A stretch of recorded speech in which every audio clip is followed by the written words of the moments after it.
I bet you didn't know that a physical exam can be stress-free. Let's break it down step by step.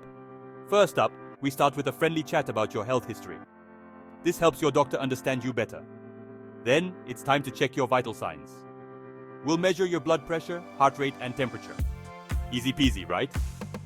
Next, the doctor will take a look at your eyes, ears, throat, and skin.